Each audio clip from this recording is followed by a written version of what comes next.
agnostics, long-haired weirdos, short-haired weirdos, vandals, hooligans. The government, hug the government, love the government, hug the government, love the government, hug the government. Welcome to The Politics Guys, a place for bipartisan, rational, and civil debate on American politics and policy. I'm Michael Baranowski, a professor of political science at Northern Kentucky University. I'm joined today by my conservative counterpart, Cleveland area attorney and defender of freedom, Jay Carson.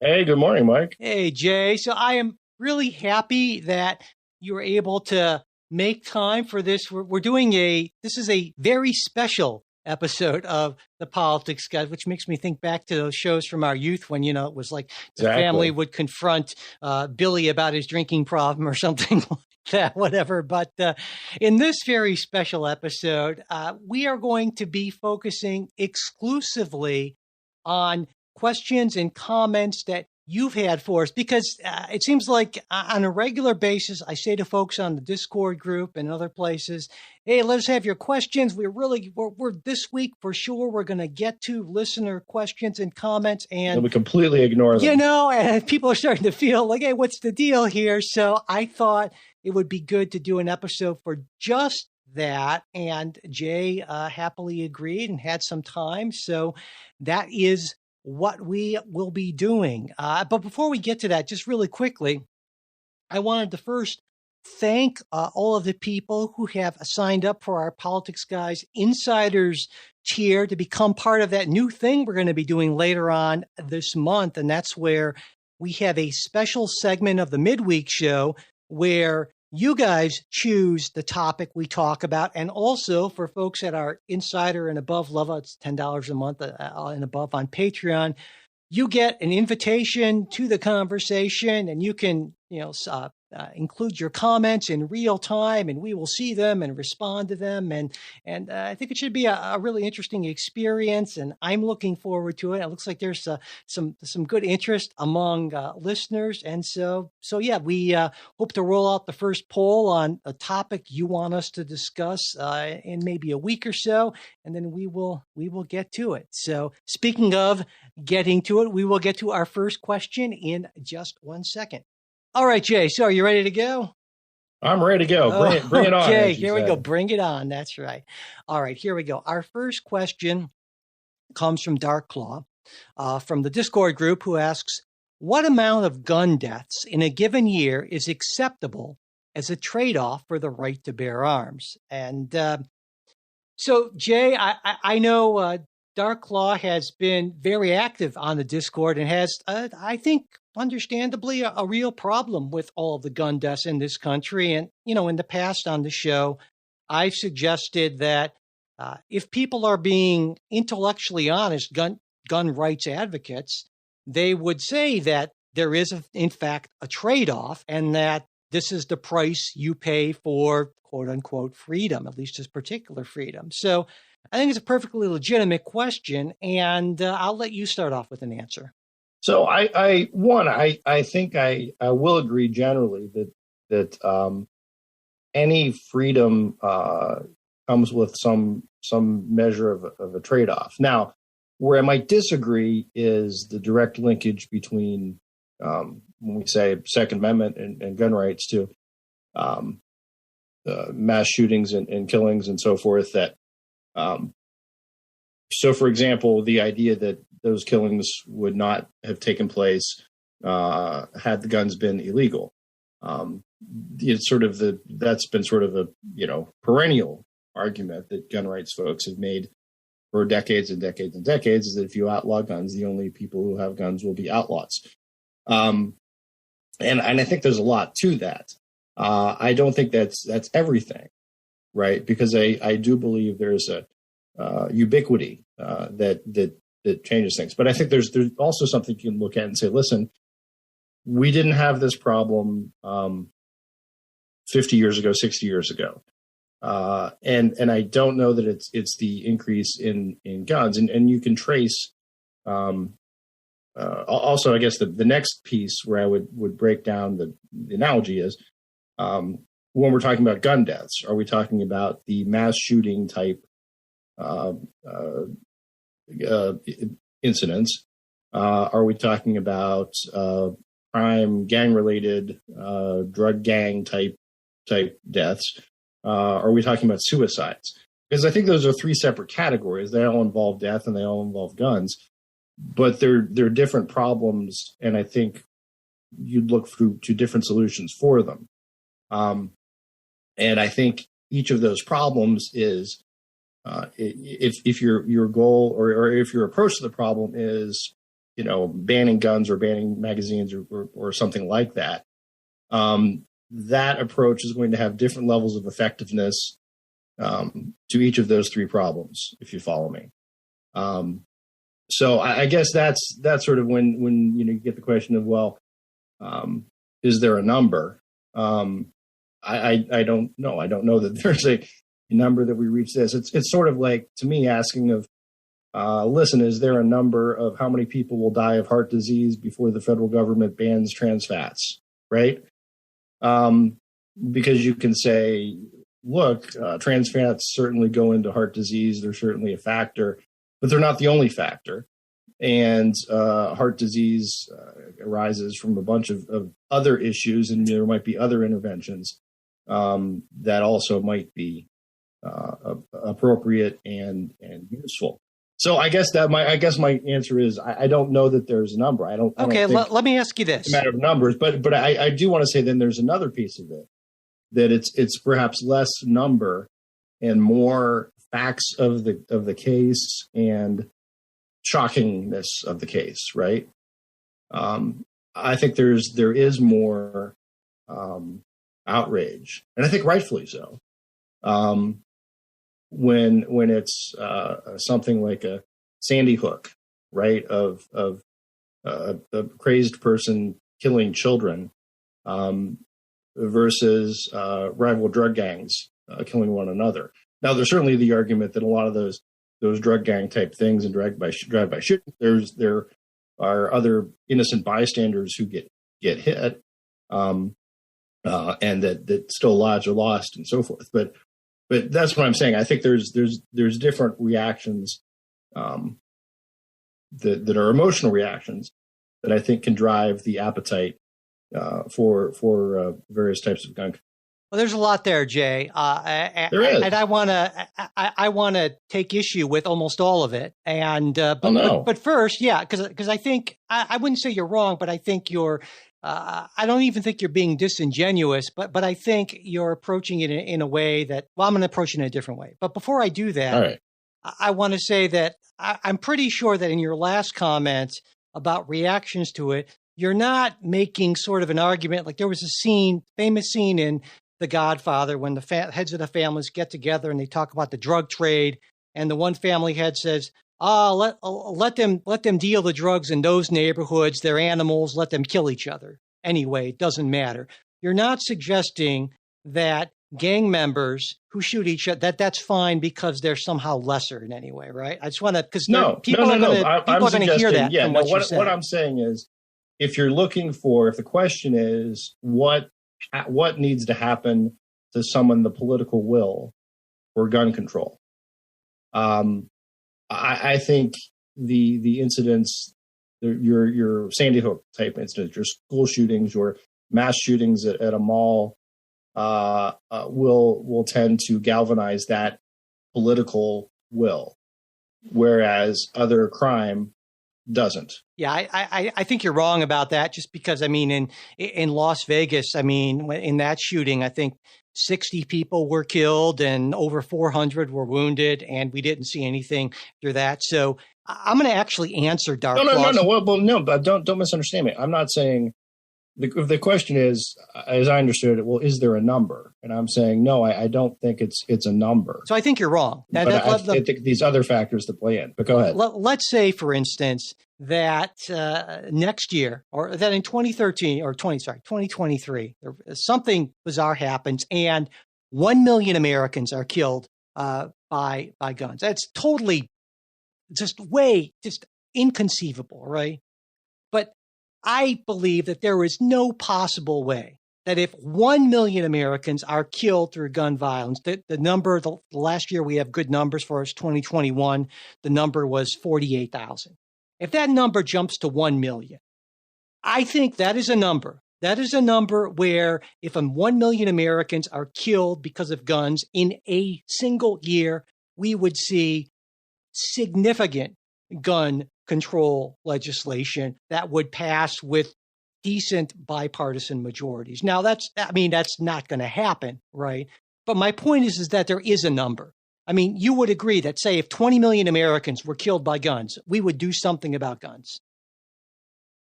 Yes and no. So you're saying, are you saying, okay, how about this? How about if 200 million Americans were killed next year through gun violence? Yeah, more than half of the country dead because of guns. You're saying that we wouldn't do anything about it? No, I think we would do something about it. Okay, so there is a number. That's my point. Let's answer the question. No. I think. Wait, hold on a second. I think the part where we're disagreeing is the killed by guns. There's always this thing of people who are killed by gun violence. No, let's stop there. The response is no, they're not killed by gun violence. They're killed by someone else who or by themselves. Well, let's not try to be too clever about taking apart this question. Let's answer the question that's asked, and that's gun deaths. We're going to define gun deaths. Let's be textualist about this, Jay. Gun deaths: anyone who is killed because of a round that is fired from a firearm that ends their life. Okay. Right. Let's not separate out suicides and gang violence and mass shootings. We're just saying that let's answer Dark Claw's question.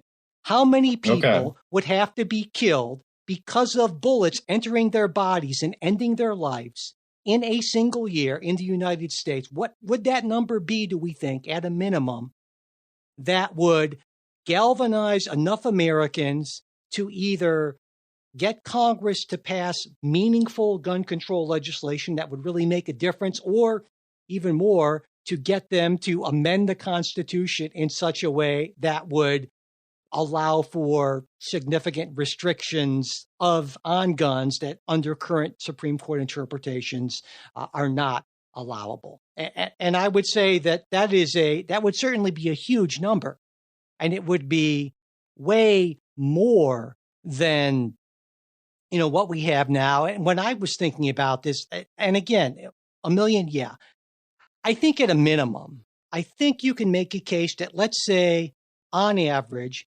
every single day, 100 people died from gun violence. And so that would be roughly 355,000 gun deaths. I think if we had that number of gun deaths, then we would see some significant action. But I don't know I could make a case for any lower than that. And that would be horrific, right? And that would be so much more than we have. Yeah. So I guess while I can answer Dark Claw's question, I think that the number would have to be so great that as a matter of policy, as a matter of living in the real world, I don't think we'll ever get to that number, right? So that's kind of my take on it. What do you think? I think you're probably right. And the point I was trying to make is, I think there is still, no matter what the number is, there would be a substantial group of people in the country who would say the appropriate intervention is not repealing the Second Amendment. But for example, if you said, look, we've got 1 million suicides by guns in a year, I think the response could be, and I think it would be an appropriate response, would be, yikes, we've got to do something about mental health intervention and suicide, right? Which admittedly is likewise, if there's 1 million and it seems to be, there was a big bump in gun deaths, gun violence in the early 90s because of crack. And the government, said, it's in the guns. The guns are certainly part of the problem. We're not the only part of the problem. And when the crack problem subsided, so did the gun deaths. So that's what I'm saying is there are other interventions that I think people would. That's what I'm saying. And I don't think there's a number that gets it because people would. So, but I think for a lot of people, I know a lot of people on the left would say, well, yeah, but that's kind of like saying, well, let's say in a country that there's a policy that allows 8-year-olds to go and buy Bowie knives or what have you, okay, whatever, some kind of or archery, Okay. and saying all of a sudden there's this, or 6-year-olds, and there's this massive number of kids who are maiming and hurting themselves through having these, these sharp weapons. Now, of course, you could say, well, we really need to train these kids better about knife safety, but I mean, a more logical approach. A lot of people say, well, wait a second, do these kids really need to have Bowie knives? How about if we just take the knives away from the kids? And Right. that, I think, and so a lot of folks on the left, myself included, would say, well, look at almost any other country in the world, and they have a far fewer of these suicides. They have far fewer of these problems, and the reason why is because they have far fewer guns. And this idea that we can somehow deal with the mental health problem, I mean, that is so much more huge, that's so much more difficult to get at, that because that is such a multi-factor sort of thing. Right. No. I think you're still not hearing what I'm saying. Okay. Well, let me try again. I'm not saying that if the question is there a magic number? I'm saying no, because Gotcha. There will always be the arguments out there. And you can say the arguments are ineffective. You can say, no, that doesn't work. Banning guns works better. Fair enough. But I'm saying I don't think you get to a number because of. Gotcha. Okay. Yeah. That makes sense. Yeah. Gotcha. Yeah. I agree with you on that.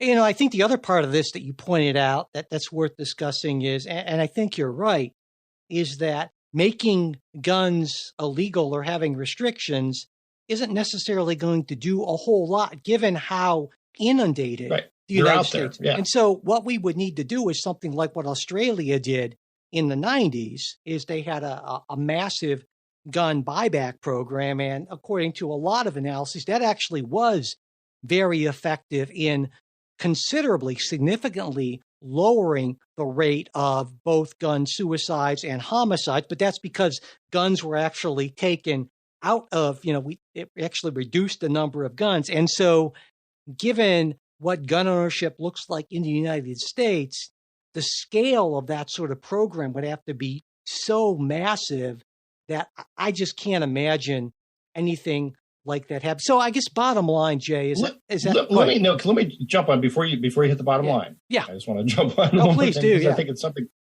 significant. This goes again to why I think it's difficult to say a number. If you're talking about an Australian gun buyback or any type of voluntary gun buyback, that assumes a change in culture. Yeah, that's a good right? point. Sure. The people are saying, I don't want to have this gun anymore. I'd rather have the cash or whatever you're offering me to buy it back. And I think the idea is if you get people to that place first, well, then the second piece is easier, right? If you have a culture that says, I don't want a gun, I don't need a gun, then yes, you're going to have fewer guns. But if you have a culture that still very much values it, you can offer all the buybacks you want in the world. We have to pry them from the cold dead hands, as they say. Yeah, no, I think you're right. I don't think it would be all that effective. And so I guess that leads me to my bottom line, is that I do not think that there is any conceivable realistic amount of gun violence that would lead to any sort of significant wide scale, nationwide change in our gun laws. That's kind of my takeaway. And so, of course, for people on the left who just hate to see what's going on with that is horrible and tragic, but I also think it's the political reality. And so that's where I kind of end up on that. Right. Yeah. Isn't that what I said in the first place? Well, yeah, that's why we kind of circled back to that, right? But yeah, absolutely. So basically I'm going to throw something else out there because it's just something I read this morning, but it's apropos of this. Holman Jenkins in the Wall Street Journal. And Holman Jenkins is sort of the left-leaning, more left-leaning people on their op-ed pages. He made a really interesting case on this sort of changing gun culture, that there are people who are gun owners and then there are gun nuts. And and I can testify from my experience in working with a lot of people who are pro-gun. There are many of them. Let's put this with all the people that I've ever dealt with, are very much into the whole culture of gun safety. Even right, there's a whole heritage tradition of this is how you do it. This is and it's I find it kind of fascinating, and that's why it is so. When you approach these people and say, we don't think you should have guns or we don't think people should have guns, they're shocked and alarmed. And well, why not? Because this is something I very much believe in. This is how we handle it. This is when you use it. This is all these things. But there are also people who are just plain gun nuts where that responsibility piece has been severed from it. And he points to, online, forums that some of these mass shooters have engaged in, where it's, mocking other mass shootings and so forth. And just this sort of weird desire to get artillery for no particular purpose. And he said, well, maybe the answer is to start holding up as positive examples, responsible gun ownership. And I think that's an interesting take that no one's taken. Again, something we always say all the time, and other people have said it before us, is that politics is downstream from culture. And maybe that's, the issue. Like I said, it's different that we didn't have these types of mass. And it's not going to say, not to say we didn't have any, but there were certainly far fewer of these type mass shootings that we see now routinely than there were in, say, the 1970s. And what's changed is maybe some of that culture, and maybe you take a shot at changing that culture, and then you get to more of a place of, there are going to be some people who will say, no, I guess I don't need this gun, or it was, willed to me, or I got it from my father or grandfather, but I don't want it around the house, and they will go through a gun buyback.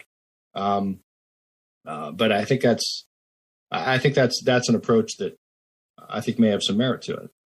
Well, I think in theory it does, but the idea that we can somehow change the culture through positive, it's weird that you're the more optimistic. Well, let's put it. We changed the culture on smoking, but that's different because I disagree because guns are a symptom.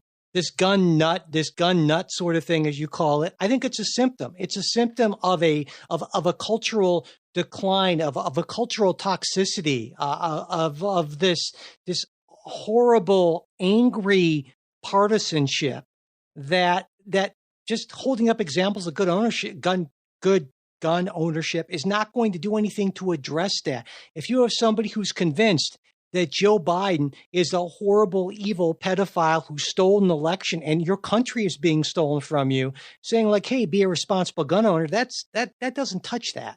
So that's why I think that no, you agree. You're not going to get those people, but you might get a lot of the in-betweeners. If you have someone who is going to buy a gun, and at some point they have a choice of which side of this. I mean, everything has a culture, right? Every activity, every hobby, fly fishermen, boaters, you know what I mean? And once you kind of become acclimated, you sort of decide which, where you want to align yourself with that culture. And if the idea is this is how is the appropriate thing to do, right? You're not going to get everybody, but I think you will get more people who will be more responsible. I think at least and that will cut down. And because look, if we're talking about massive gun deaths, obviously all of them that we just talked about aren't the crazy mass shooter with some political manifesto, suicides like and small scale, are just the suicides, or yeah. One other point I'd make, as you mentioned that we didn't have this back in the 70s, but remember what we did have in the 70s, another extraordinarily polarized time, was a massive number of not necessarily mass shootings, but bombings. To give folks a sense of this, and I think this is, a lot of people don't realize this, in one single 18-month period during 1971 and 1972, according to the FBI, there were around 2,500 bombings on American soil, and that's almost 5 bombings a day. It was a crazy, horrific time, and that's where we saw more of the political violence in that. And so maybe that actually does go to your argument, because as that sort of culture war diminished for a whole bunch of reasons we don't have the time to get into, we don't see that many bombings. And so maybe that is. You're not suggesting we bring back bombings. No, I'm certainly not suggesting that we bring back bombings, but that is an amazing stat, certainly. Yeah, the bad news is Mike's coming for your guns. Good news is he's open to more bombings. There you go. So, all right. Well, let's move on to actually, before we do move on, there was another question. I don't think we can really get into it here, but I wanted to mention it because I think it would be interesting, Jay, for a longer segment, and that's related to this. And that's Urgicles asked, what types of state and local gun control measures do we think will actually stand up to scrutiny under the new standard that the Supreme Court recently created? And of course, that standard, we've talked about that before. That's this idea that the only gun bans or gun restrictions that are okay, according to the court, are those that both accord with the text of the Second Amendment and the historical tradition of gun regulation. And now, again, I think this would make a great segment, but I just wanted to address it at least briefly here, because my take on this, based on some of the decisions we've seen already, is that standard isn't so much of a standard, because you can read historical tradition to mean a lot of things. For instance, there was a case in, I believe, West Virginia, where a federal judge struck down a so-called ghost gun ban because the argument was, well, back in the day, there was no historical tradition of requiring guns to have serial numbers. Okay. But you can similarly make a case of, well, we can ban automatic weapons because back in the day, there were no automatic weapons. So therefore, there is no history. So I guess what I'm saying is that it injects an awful lot of subjectivity. And there's this kind of growing market now for these historical experts on the gun laws of, the colonial America, essentially. Or you could argue that it was the gun laws at the time the 14th Amendment was passed and incorporated the Second Amendment, what have you. But I guess my point being is that this really isn't that much of a guideline, and it still allows judges to kind of pour in whatever interpretations they want, because the historical tradition is such a fuzzy thing. And my take is, given what we've seen from the Supreme Court, they're going to interpret that historical tradition in a way that is very, either, depending on how you look at it, very hostile to gun restrictions or very friendly to Second Amendment freedom. So that's kind of my quick argument. But again, I think it'd be kind of neat to bring in cases and make a longer piece of that. But I wanted to get your take on that before we moved on. Yeah, I would say to some extent it's a little too early to tell, right? Because we're fairly close on the heels of Bruen, and these other cases are working their way up through the appellate courts. I do think that the interpretation that some have urged, saying, well, look, if it wasn't illegal in 1790, it's not illegal now. If there wasn't a regulation on the books, then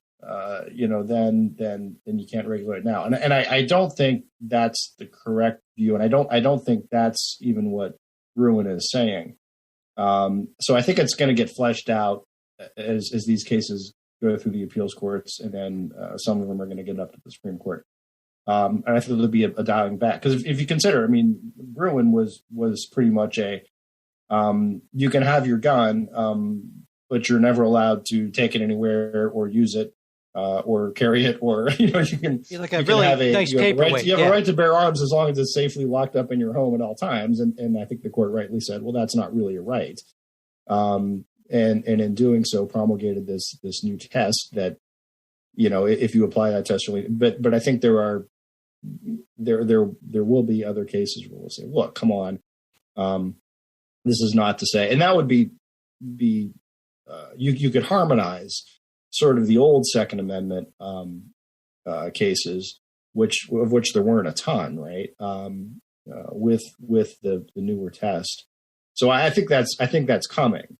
Yeah, and see, I don't think we're going to end up with a if it was, unless it was specifically banned in 1790, you're good to go. Yeah, I hope not. I mean, I liked sort of what I felt to be sort of the old de facto test was like with a First Amendment and some other Bill of Rights type of protections, is that there was kind of a balancing test, right? And you could balance the public safety against that sort of thing. And that seemed to me to be more than sufficient, but the court obviously disagreed with me in its wisdom. I was not consulted about this. And so, but I agree with you that we haven't, nothing has bubbled up to the Supreme Court level for us to know for sure. But I think you would probably agree with me that given the justices we currently have on the court, they're likely in many cases to err on the side of being pro Second Amendment and anti-gun restriction.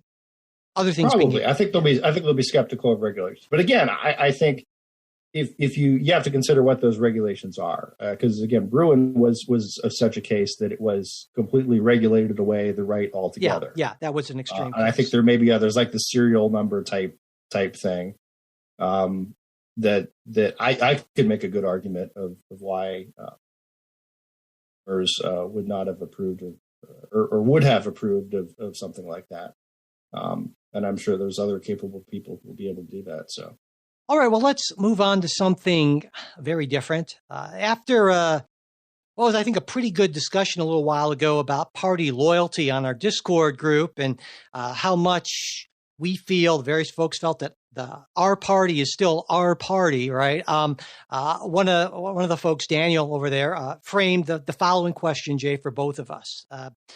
Number one, what would it take? Kind of two parts. First part, what would it take to make you abandon your party and vote for a third party candidate for president? And related to that, number two, what would it take for you to vote for the opposite party's candidate for president? So you started us off on the first question, the guns question. So I think it's only fair that I start us off on this one.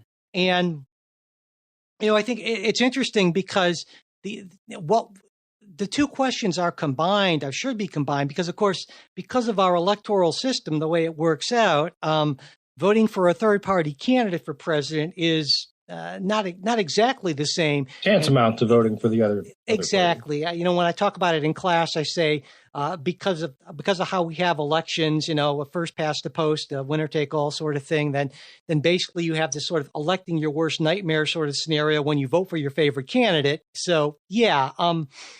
So I really think that for me, it would be, well, I suppose I could see myself sitting out a presidential vote, perhaps, even though I know that it would mean that it would help out perhaps my less favored candidate. And I think that's sort of the problem, right? Is that, and I know you struggled with this, because when you say, well, okay, Donald Trump, I think is a delusional guy. He has mental health issues. He is perhaps to some level a threat to democratic rule. He said some very anti-democratic things, but Donald Trump is not in a vacuum.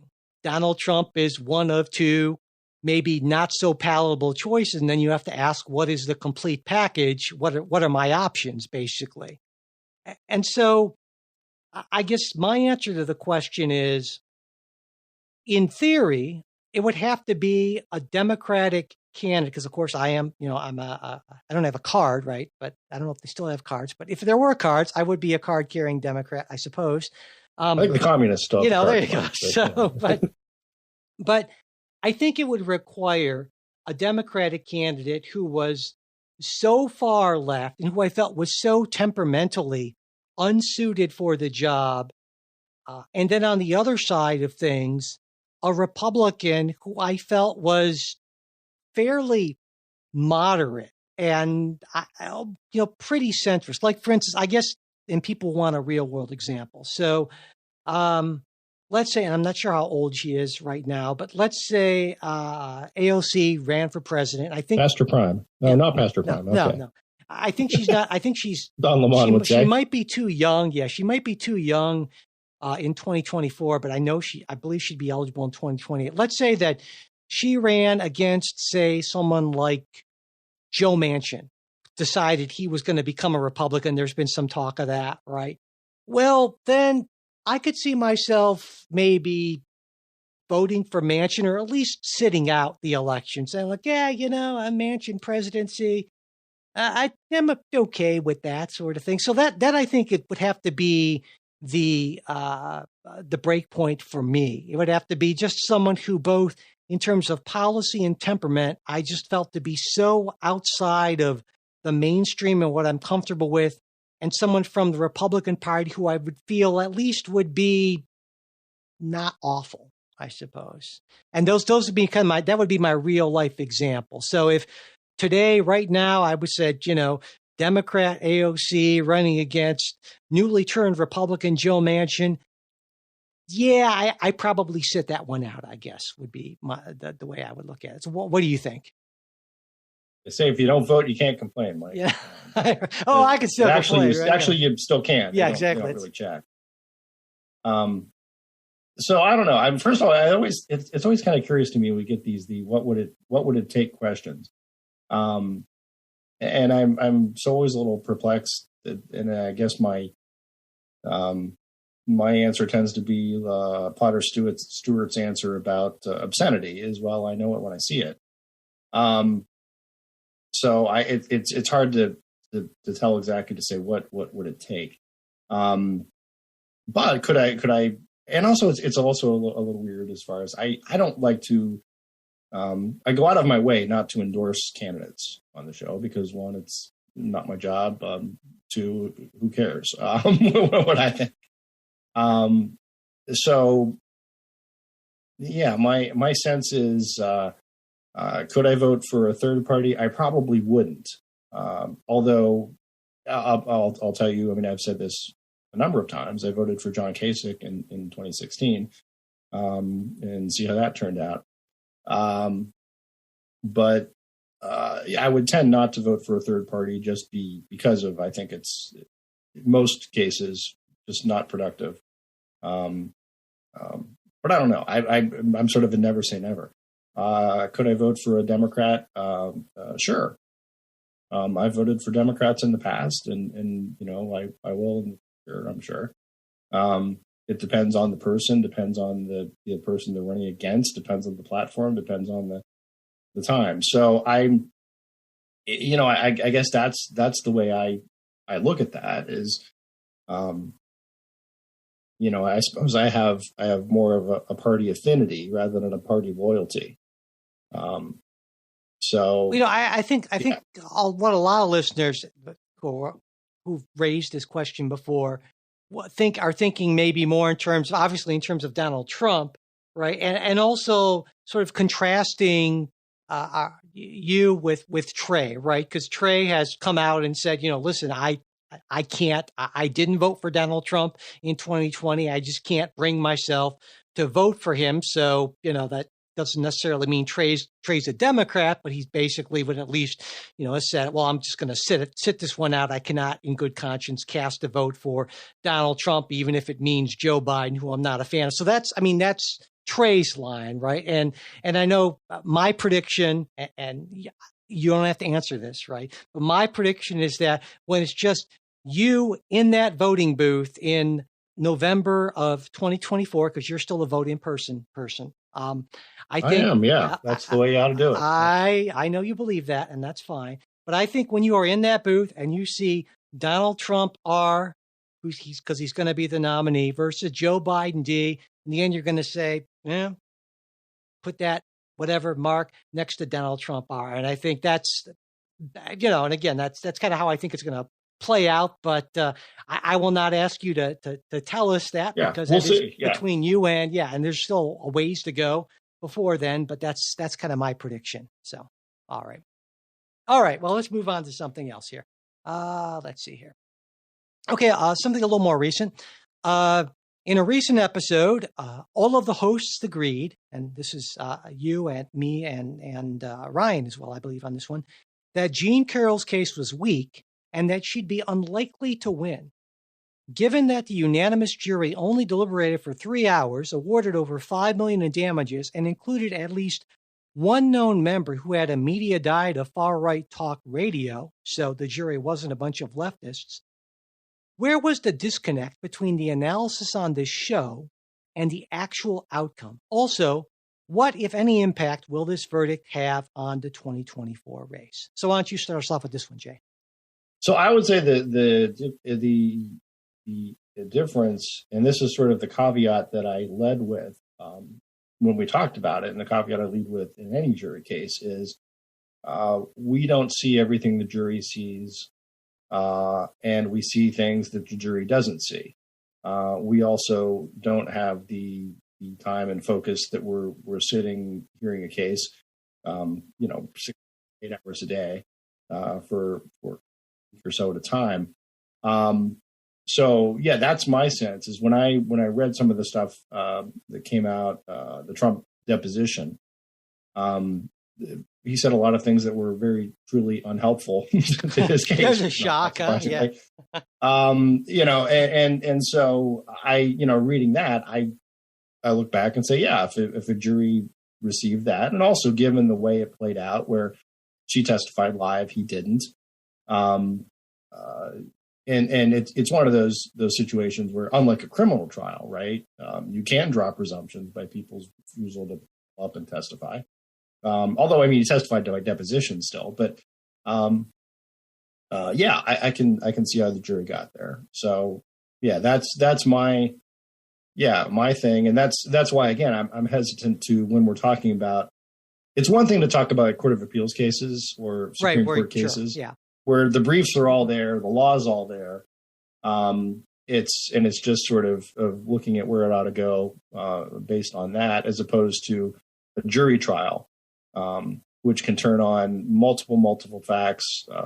It can turn on presentation. It can turn on demeanor of the witnesses, all those sorts of things that we don't really see. So that's why I always have my sort of asterisks when we talk about jury questions. Yeah. And that's, I wanted you to start with that one. I forgot to mention it's Ergicles who asked that from Discord group, but I wanted you to start with that one because I thought that's what your answer would be, because that's what my answer would have been, but I think you put it better than I could have. And so I don't really have anything to add to that. Now, the last part of his question, though, was, what, if any, impact will this verdict have on 2024? And I feel like, none. Yeah, that's kind of how I feel like we did actually get to that when we talked about it a few weeks ago, saying that this is basically baked into the whole thing. And so, yeah, we can't. Maybe at the margins, okay, a little bit. And hey, if this is an election decided at the margins, which is certainly possible.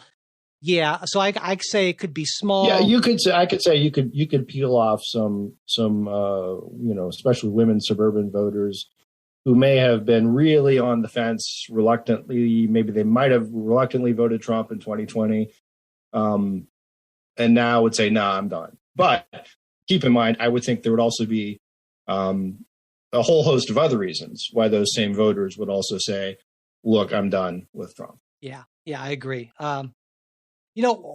Speaking of Trump, and we're kind of going a little bit off. We always are. Yeah, we do seem to always be going. But this relates to something that we won't have a chance to talk about. But we're here now, right? And so that's we could talk about whatever the hell we want. And I wanted to ask you about show this. Like it, get your own show. Exactly. So, but I'm sure that I haven't listened to it yet, that Trey and Ken, they're going to be talking about the Trump town hall thing on CNN.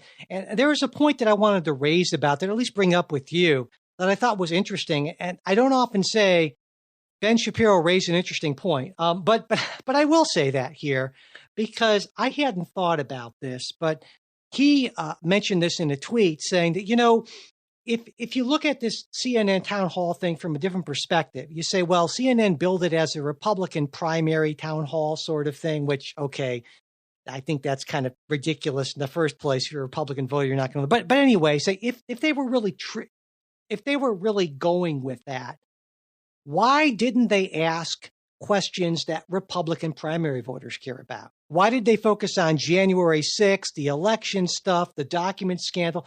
Those are Democrat questions. Why didn't they talk about I mean, Fauci and COVID? I wouldn't say Republican primary voters don't care about those. But the primary things, he said, why didn't they ask about focus on the COVID response and Fauci and the border wall, illegal immigration, crime, those sort of things? And what differentiates you from DeSantis? Yeah, and so what I thought when I read that, I thought, well, that's actually an excellent point. I mean, I think what CNN did was bad for a lot of reasons, but just on its own terms, if they were claiming, well, we're doing this to give Republican voters a chance to look at one of their candidates, even on that basic terms, it kind of failed. And so in the end, I feel like it was CNN just trying to make news. And in fact, the head of CNN said, well, that's our job, to make news. And I did a big face plant there. It's like, oh my God, that's totally not your job. If you're a real news network, right? But there you go. So anyway, I just thought that was an interesting point. They knew that you bring on Donald Trump and give him sort of free reign. He's going to say all kinds of crazy stuff, and that's good for ratings and discussion across the board. Yeah, and I think just generally speaking, it's good for the media if Donald Trump is the nominee because I mean, my God, you never know what the guy's going to say, right? So, in Ron DeSantis, he doesn't have.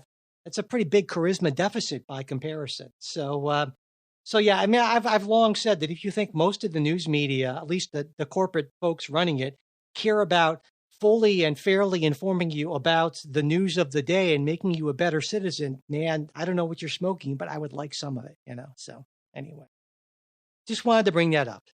Okay. So it sounds like you agree with me that they didn't exactly ask the best questions, certainly. No, and to be honest, I didn't watch it. I read everything, secondhand the day or so after. But it's kind of what I guess it's one of those things of like, why is anyone surprised by this? This is sort of everything happened that is exactly what you would expect to have happened, right? This is what CNN wanted, right? They wanted a spectacle with a big Trump audience, and they wanted a whole bunch of their listeners or their viewers to hate watch it, right? And feel virtuous and maybe get some Democrats in some Republicans in who just were curious to see it. And hey, that gooses the numbers as well. So it was all about creating a spectacle. And which is yet another reason why I get almost none of my news from broadcast news, because it's just such a cesspool of garbage, as opposed to us, which we're totally non-cesspool. We're not a cesspool. No, not at all. We're occasionally slightly fetid, but we're certainly not a cesspool. Yeah, exactly. All right, moving on. Critics agree. Yeah, not a cesspool. Yeah. All right. So interesting question here from J.K. Dawson, again from Discord, who asks, why are political campaigns so different than other forms of sales and marketing? The campaign wants to convince you to vote for their candidate, just like Toyota wants you to buy their cars. And it's really unusual in commercial advertising to criticize the competing product. Political advertising is full of criticisms of the other candidate. Why is that? Politicians routinely say democracy and the fate of the nation is at stake in every election. Toyota doesn't say you will die in a fiery crash if you buy a Ford. Is it because the car lie would be more obvious? Because elections are usually a choice between two alternatives, or something else? I thought that was a really interesting question. And Jay, what's your initial take on that? So this is actually something that I've given a fair amount of thought to. Because in my previous life, I'd worked on a lot of elections, a lot of campaigns, and putting together campaign mailers and stuff, and even helping in some of the drafting commercials and so forth. And there was this big part of me that always longed to do something different, right? That wasn't cookie cutter, that was, creative, and my inner, the guy from Mad Men. You mean like what would happen if you ran, like, say, a totally positive message-oriented thing and didn't talk down and appeal to the better angels of people's nature sort of thing? Well, yes and no. Some of that, and then some other just sort of, clever approaches, and as opposed to just the cookie cutter, here I am with the flag, kissing babies, shaking hands with firefighters. You know what I mean? That sort of thing. And the idea or the answer I came up with and thinking through why don't people do better, more creative things is one, it's different from other products in that you have a very limited time to sell your product. Okay. Yeah, good point. Second, it's also a product that no one wants. Right? It's a product that you're bringing. You're not necessarily, for the most part. I mean, think about this, and maybe it's different in big ticket presidential or senatorial campaigns, but in the state representative world, look, you got to have one, and it's a question of, well, who do you hate? Who do you hate less? And whose name will you remember when you show up at the polls?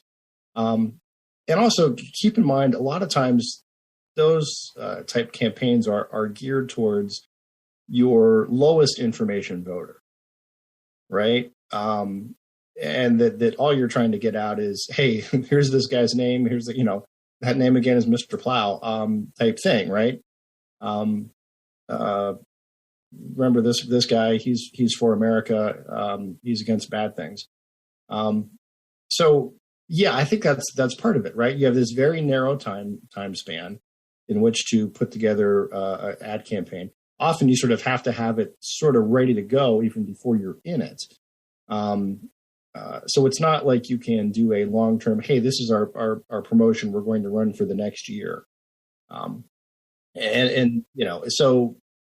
I think those are some of the reasons. And also there's sort of a risk aversion to it of look, if you're in a competitive race, you're probably not going to do anything that is risky. If you were in a race that you're sure to win, you're not going to do anything risky or new or different.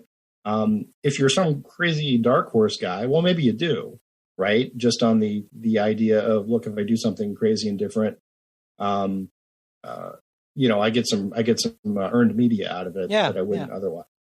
But for the most part, you're just here's the thing. I mean, neither party wants to make that investment on something like being creative or different. You need like also, a crazy billionaire kind of if Mike Bloomberg just had like some kind of a psychotic break, he could do that kind of thing. Yeah. But even so, there'll be plenty of people telling him, no, Mike, that's not how you do it. Don't do it like that. So my last piece of it is, and this goes a little bit to the substantive policy thing, has to do with our campaign finance laws, in that it's in many cases easier when you're talking about outside groups, independent expenditures, to run the negative ad than it is to run the positive ad. Right. If you are a independent, group, you can't say go out and vote for Representative so-and-so. But you can say, his opponent has a terrible record on the environment and women's rights and gun rights and all that sort of stuff. And, through the 529, 527, one's a college savings account. The other is to bash your political opponents. And I always get them. Now I'm getting confused too now. Okay. Right. Important difference, but yeah. Yeah. My kids have these massive political spending accounts. That's the result that we destroy our political opponents with. But that's part of it, is to the extent that there's negative ads, there's more money out there to do negative ads than there is, to do positive vote for me. I think those are all really good points. And one other thing that occurred to me is, and you either mentioned this or alluded to it, is that political campaigns are different too, in that they are typically a binary choice, right? It's not, and when you think about actually some some consumer markets that are like that, you may see more, at least somewhat attack ads. I remember like the Microsoft Apple Coke and sort Pepsi, of thing. Yeah, Coke and Pepsi. The vendor going, the Pepsi truck driver getting to the Coke or vice versa. Exactly. So you can see some of that, but it seems to me those are markets that are much more like that. Also, it seems to me that maybe a better analogy with political campaigns and choosing candidates isn't so much buying a consumer good, but sports fandom. And when you think about sports fandom, actually rivalries are encouraged and pushed in a way to kind of get you more firmly into your camp. Because I feel like the connection we have with a party or a candidate is much more like that connection we'll have with our sports team, right, than that we'll have with our car or our phone or something like that. And so because of that type of bond, I think that sort of advertising, a certain type of advertising, works more than it would in the consumer market. So that's kind of my take on that. Well, and there's also the sense of, I mean, this has been a change. Maybe it's been the past 20, 30 years, right?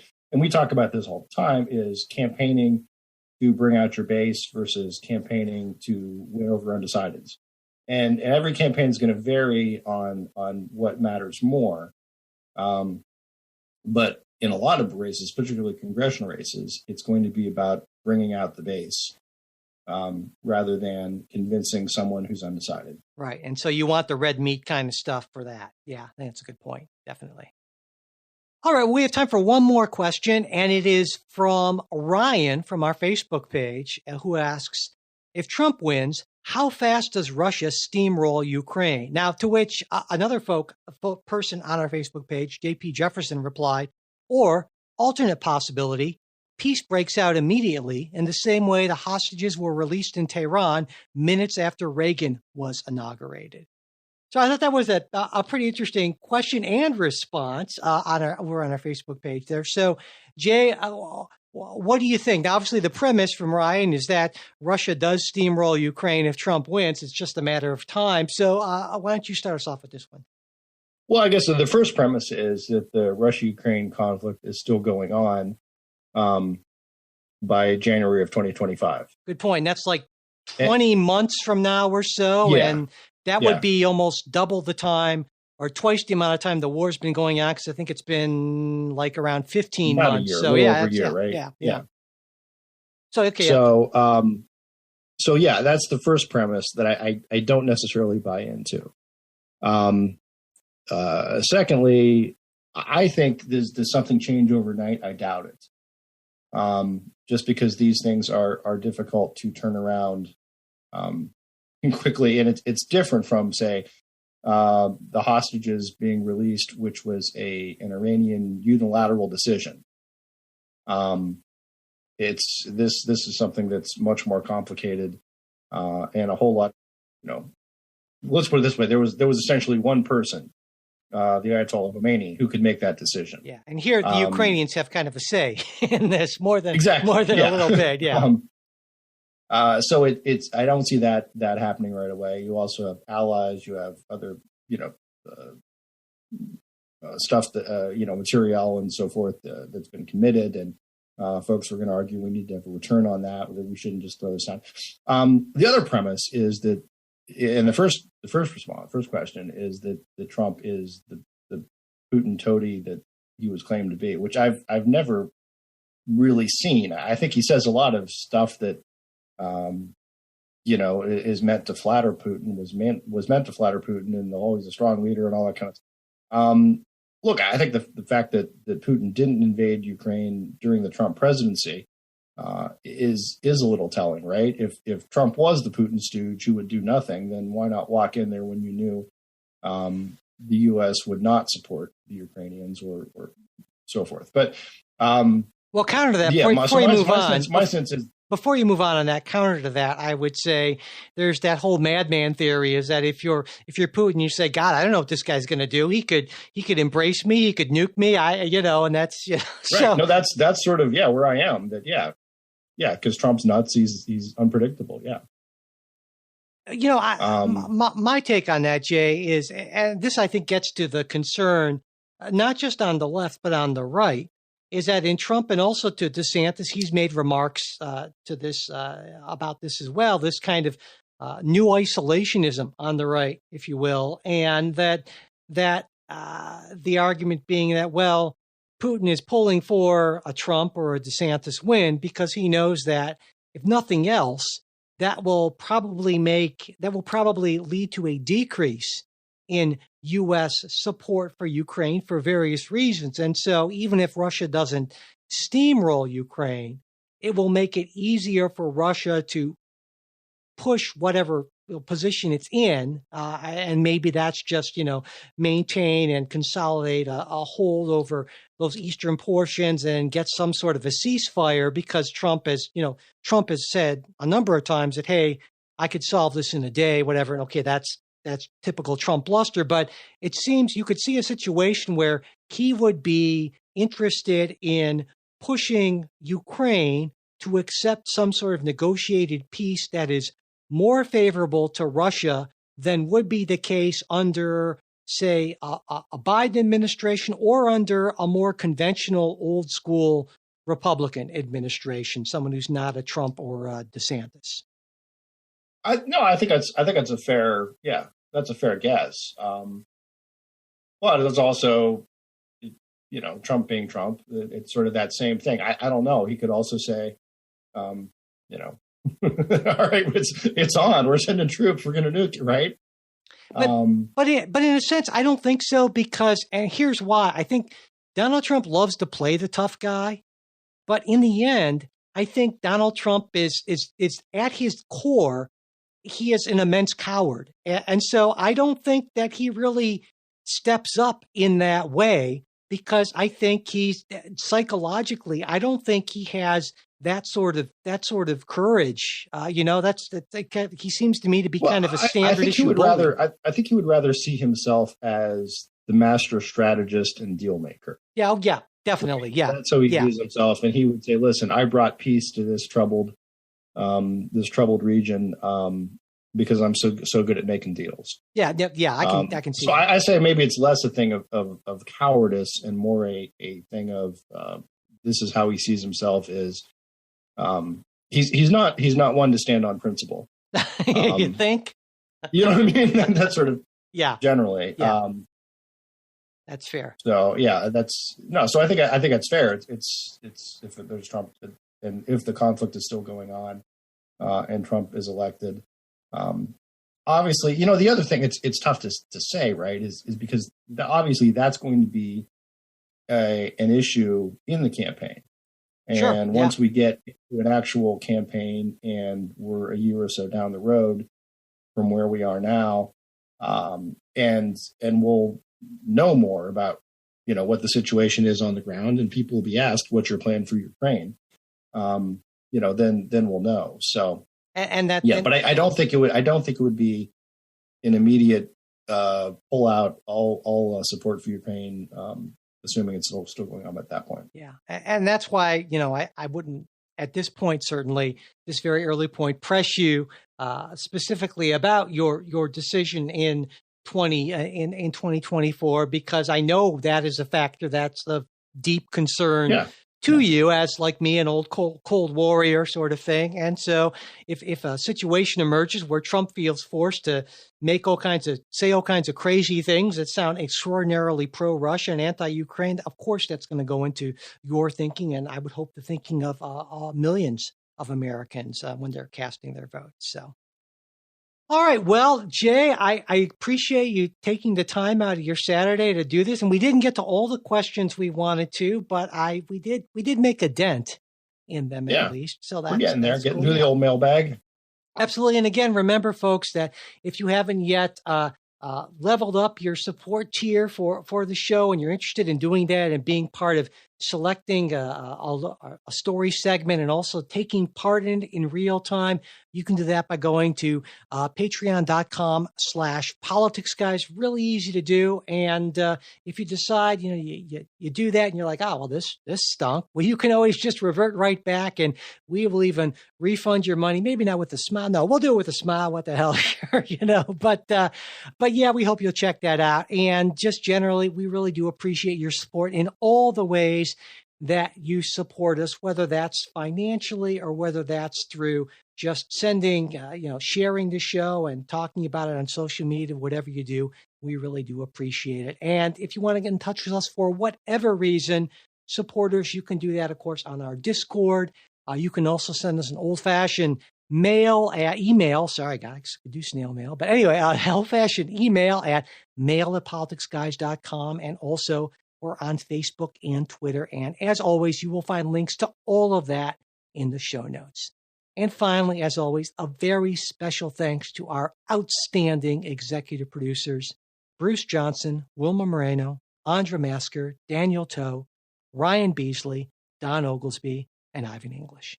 We'll be back with a new show for you next week. We hope you join us. So Mike, I know you just closed the show and did it gracefully as always. But as we're sitting here, so I've got my phone and I pull up and I get this headline. I just want to throw this out there to our listeners. It is from the CNN Politics headline, and the headline is "How Congress Lost Control of the Supreme Court." And I just want to throw that out there and like discuss amongst yourselves how many ways that headline is completely wrong and the assumptions buried in it. But never mind. That's just my little shot at the mainstream media and. So yeah, that's some of the headlines. No, some of the headlines are just talk about clickbaity ridiculousness. I would put that, definitely right up there. I just pulled up the article myself now, and it looks like it's about the shadow docket. Shadow docket, exactly. Yes, that's how they lost control. Oh God! It was things were much better when Congress controlled the Supreme Court, as the Constitution, would have it. Co-equal branch. To hell with that. Yeah. Anyway. All right. Well, thanks for bringing it. So this is kind of like a little, if you stuck around past the credits. This is like the little, like at the end of the Marvel movie. There you go. Exactly. The post-credit scene. Exactly. All right. Well, thanks again, everyone. Take care.